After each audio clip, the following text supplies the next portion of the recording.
your family. Welcome back to the most popular place in the neighborhood. Yeah. What do we got going on out here? All right, Pitmaster Aaron is with us.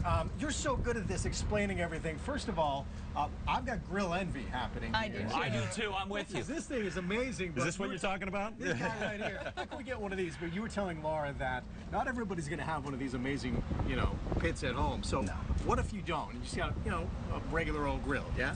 A regular old grill, that's fine. On the internet anymore these days, there's so many things you can go research, find it on YouTube. Go look for like a Weber kettle 2-zone setup. You're going to have a direct side and you're going to have an indirect side of heat. The main thing you need when you're doing barbecue is indirect heat because it takes a long time to cook, right? Sure. So you want that indirect heat on there. Go online, look for that 2-zone setup, show you exactly what to do. You can do this at home. All right, now show us, how do we do this perfect barbecue here? You have so many options. All right, so we talked about 3-2-1 ribs earlier today, right? And 3-2-1 ribs aren't really a recipe, it's a method. It's a simple way to think about time and temperature. 3 hours on the smoke, 2 hours in the wrap, and 1 hour to set a nice glazed sauce on your ribs at the end, okay? So when you're starting off and you're prepping your meat, what you're going to want to do here, there's a little membrane on the back. You want to get that pesky little sucker right off here, right? Just take a paper towel, loosen it up. You're going to find that little flap there. You're going to grab that. You're going to hold that meat on. You're going to pull that right off, right? That thing gets tough. Yeah, it never goes that perfectly except on camera, right? Okay, so, that can be really tough if you don't take it off. You can leave it on. It's not a tragedy, but if you can get it off, that's great. Next thing you're wanting to do is you're going to apply your rub. Now, it's called a rub, but whatever you do, don't actually rub it.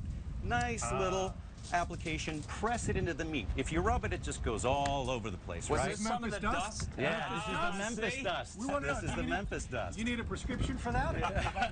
Not in Connecticut, okay? Yeah, it's legal in Connecticut.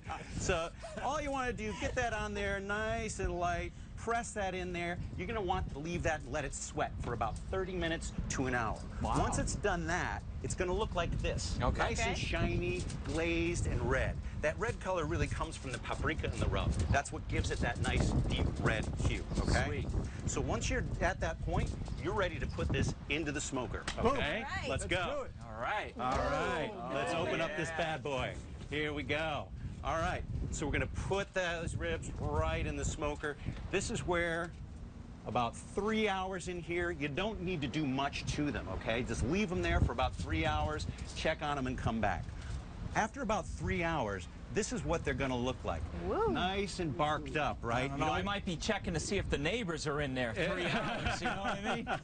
Yeah, 3 hours later, you're going at about 235 degrees for that amount of time. You can go between 225 to 250, that's fine. Don't stress about it too much. But once it looks like that, that's the color you're looking for, you're ready to wrap. You're going to take these out, we're going to put them right in here, we're going to wrap them right up, okay? This is an important part. 2 foil, all right? 2 pieces of foil.